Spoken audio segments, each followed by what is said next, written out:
Bien, podemos hacer ahora una comparación entre los transistores BJT versus los MOSFET. ¿Qué es un funcionamiento de un BJT? Introducimos una corriente base para producir una corriente de colector versus transistor MOSFET. Lo que hacemos es, con una tensión B sub GS, controlamos una corriente I sub D. O sea, aquí la corriente que controlamos es función de la corriente I sub B, y aquí la corriente I sub D es una función de B sub GS. En ambos pues hay dos zonas de trabajo para amplificadores. En el bipolar esa zona se llama la zona activa, y en el caso de los transistores MOSFET se dicen que es la zona de saturación. Y entonces lo primero es colocar unas condiciones de continua para que estén en esa zona. Una vez hecho esto, en el caso del BJT lo que hacemos es que nuestra señal se monte sobre la de continua, y aquí lo que hacemos es una suma de tensiones para tener aquí entonces una suma de corrientes, que es lo que deseamos. Ya desde el punto de vista de análisis de señal, entonces lo que decimos es cada dispositivo lo podemos reemplazar por un circuito equivalente siempre que esté en la zona lineal. En el caso del transistor, entre base y emisor tenemos una resistencia que se llama RI. En el caso del MOSFET, entre gate y sur es circuito abierto, porque no hay, el aislante hace que sea un circuito abierto. Entre base y colector, en el caso del transistor bipolar, decimos que una resistencia alta, pero la hay, la vamos a colocar aquí punteada. En cambio, en el MOSFET sí es completamente un circuito abierto a la drain. Entre colector y emisor decimos que hay una fuente de corriente de valor G sub M, B sub BE, donde B sub BE es la entrada al transistor, y aquí decimos que entre drain y sur hay una fuente de corriente de valor G sub M, B sub GS, donde B sub GS está aquí. En paralelo con esa resistencia, aquí aparece una resistencia RCE, y aquí aparece una resistencia RDS, ambas producidas por el efecto Early. Y ese es el circuito equivalente. Interesante que despreciamos esta resistencia, pero existe, o sea, es grande, pero existe. Aquí realmente sí no existe. Entonces la vamos a quitar para que en el análisis. La primera comparación inmediata es entre base y emisor. Vemos una resistencia, entre gate y sub vemos un circuito abierto, y esa es ya la primera gran ventaja que vamos a tener MOSFET versus bipolar. El bipolar presenta una resistencia, y es una resistencia de una juntura polarizada en directa, o sea, sea lo que sea, la resistencia no va a ser tan alta como debía ser, o como es en el caso del transistor MOSFET. Esa parada es la gran ventaja inicialmente del MOSFET versus el bipolar. La otra comparación es, si ustedes dan cuenta, es la misma circuito equivalente. En la salida G sub M, B sub B, que también la podemos decir que es beta y sub B en el caso del transistor, pero vamos a comparar con G sub M. G sub M aquí decimos que es la división entre I sub C y BT, y aquí decimos que G sub M es 2K por B sub GS menos BT. En este caso estamos dividiendo miliamperios, que es la corriente, sobre voltaje térmico, se da en milivoltios, y G sub M aquí es 2K, que es K es 2 miliamperios, y por voltio al cuadrado con el voltio de aquí se va.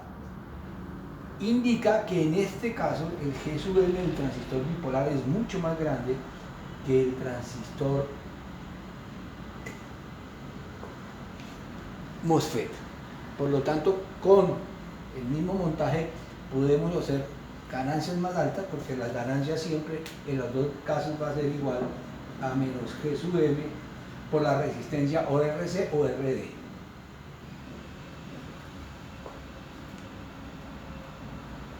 Y en este caso, entonces, al ser mucho más grande, y el signo menos indica desfasaje entre los dos casos de 180 grados entre el circuito de salida y el circuito de entrada. Sea toda la comparación. La otra gran ventaja que ha tenido el MOSFET es desde el punto de vista circuitos integrados, la facilidad que tienen para ser introducidos en los chips, ocupando mucho menos espacio que lo que ocupa el bipolar. Por lo tanto, por eso hemos dicho que el MOSFET es el transistor que realmente ha impuesto toda la revolución de la miniaturización en circuitos integrados. Pero pues estamos haciendo la comparación con el transistor bipolar. Bien, entonces desde el punto de vista bipolar podemos hacer un análisis de cómo llegar a un circuito equivalente nuevamente para configurar cómo sería un circuito integrado, donde vemos una resistencia de entrada, vemos una resistencia de salida y una ganancia. Entonces vamos a coger este circuito y lo vamos a convertir en un circuito de análisis para hacer análisis de señal, sabiendo que los condensadores son cortos, las fuentes son cortos, y este transistor lo vamos a reemplazar por un circuito equivalente. Entonces vamos a mirar, aquí tengo la base, aquí tengo el emisor y aquí el colector. Entonces, entre base y emisor, el emisor está a tierra, está RB2. Y entre base y tierra, a través del corto de la señal, está RB1 y está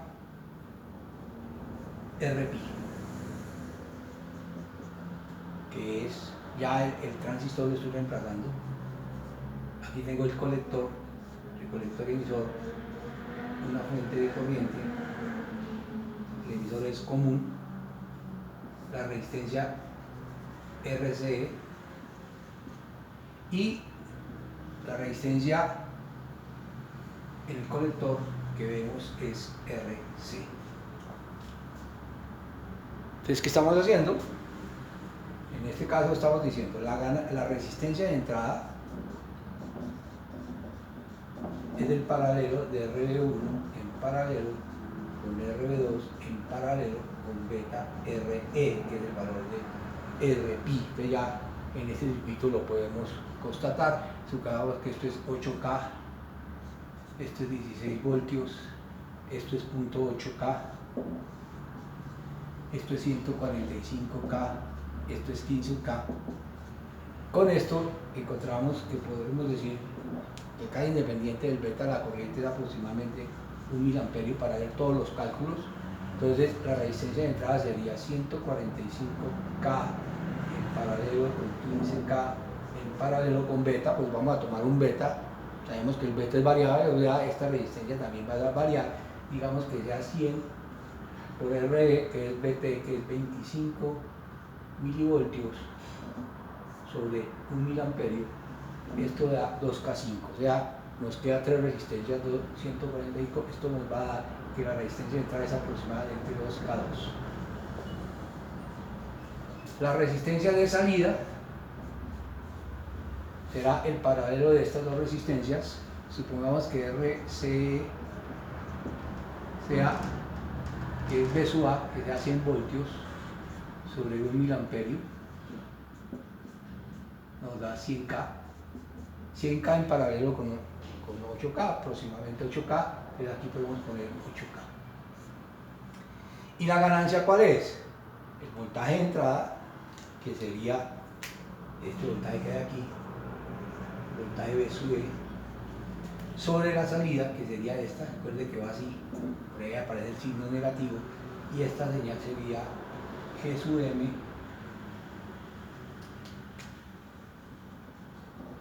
por B sub B E por RC. Entonces la ganancia sería la salida, que sería menos G sub M B sub B E por RC sobre la entrada, que es B sub B E.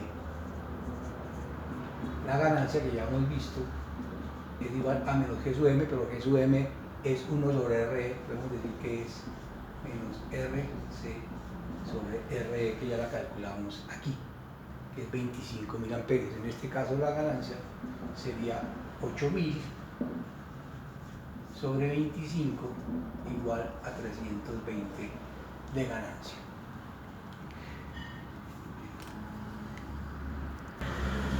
Entonces lo que vamos a hacer ahora es coger un circuito idéntico que tiene las mismas características, la resistencia de entrada es 2K2, la resistencia de salida es 8K, la ganancia 320, lo duplico aquí y lo voy a conectar que le sirva de alimentación al segundo. Estoy haciendo esto.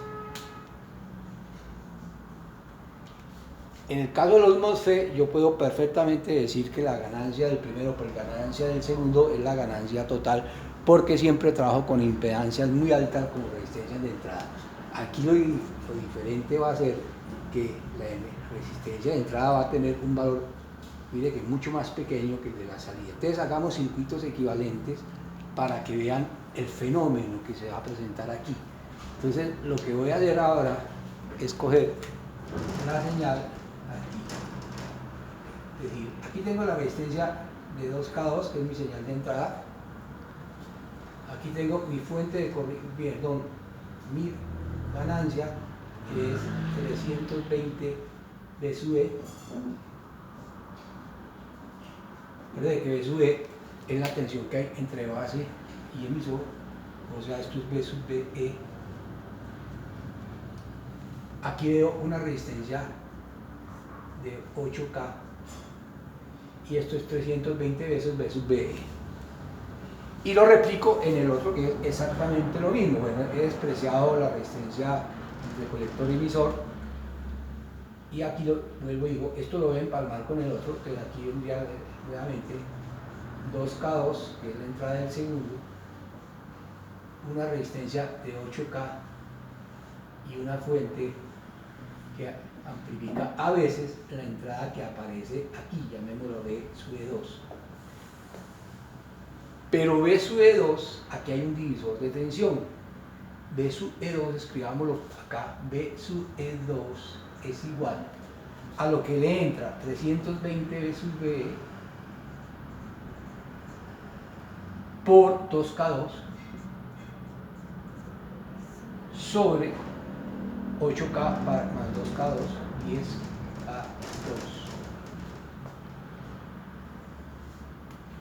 Si hacen esto, B sub E2 es 76 B sub BE, o sea, B sub E, lo que entra acá B sub BE. Esto es B sub BE. O sea que la ganancia del primer montaje, o sea, el primer montaje, al hacer un divisor, ya la ganancia no va a ser 320, sino lo que le entrega al siguiente circuito, porque como 8K es más grande que 2K2, es solamente 76 veces la señal que le entró. O sea, que nuestra ganancia se cayó por acople de impedancias. Claro, tenía una 8K y le puse en serie una 2K2 o en paralelo, como lo quieran mirar, en circuitos equivalentes. Tengo entonces que la señal, esto es 320 B sub E2, que la señal de entrada del primer amplificador se me cayó. Lo mismo si yo llego a colocar aquí la señal de que quiero amplificar,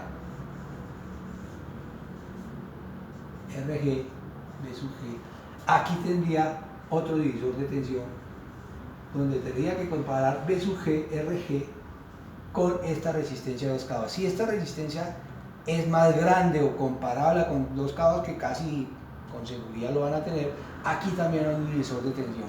Y si la carga que coloco aquí es comparable con 8K, vuelvo y pierdo señal, o sea, en acoples de señal estoy perdiendo señal. Que ese es uno de los problemas que tiene el bipolar y que hay que empezar a buscar, sobre todo esto de entrada, cómo solucionarlo.